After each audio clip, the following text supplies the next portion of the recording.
भारत के supreme court ने आज बहुमत से नरेंद्र मोदी सरकार के इस निर्णय की वैधता पर अपनी मोहर लगा दिया, जिसके द्वारा ऊंची जाति के गरीब लोगों को 10% का आरक्षण देने का निर्णय लिया गया था।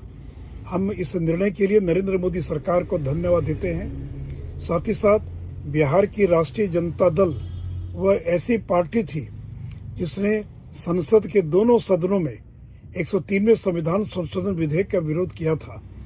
राष्ट्रीय जनता दल अब किस मुंह से बिहार के अंदर ऊंची जाति के गरीब लोगों से वोट मांगने जाएगी, जिसने कि संसद में इसका विरोध किया था।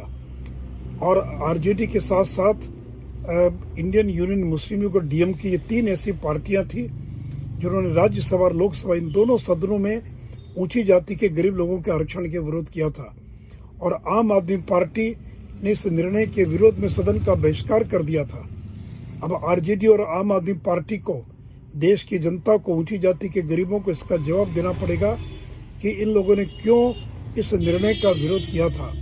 साथ ही साथ मुझे प्रसन्नता है कि सुप्रीम कोर्ट ने साफ कर दिया है कि संसद के इस निर्णय या मोदी सरकार के इस निर्णय के द्वारा संविधान का जो मूलभूत ढांचा है वो कहीं भी प्रभावित नहीं होता है। साथ ही साथ 50% की जो आरक्षण की सीमा थी, उसके अतिरिक्त 10% आरक्षण दिए जाने के पक्ष में सुप्रीम कोर्ट ने अपना निर्णय दिया है।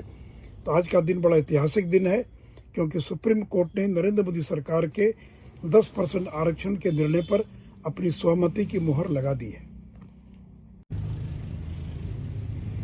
भारत के सुप्रीम कोर्ट ने आज बहुमत से नरेंद्र मोदी सरकार के इस निर्णय की वैधता पर अपनी मोहर लगा दिया, जिसके द्वारा ऊंची जाति के गरीब लोगों को 10% का आरक्षण देने का निर्णय लिया गया था।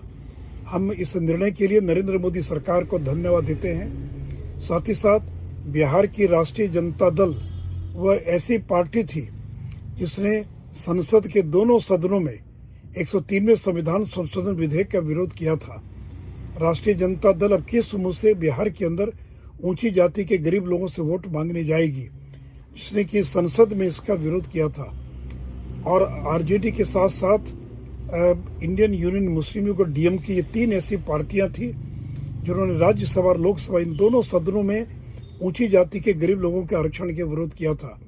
और आम आदमी पार्टी ने इस निर्णय के विरोध में सदन का बहिष्कार कर दिया था।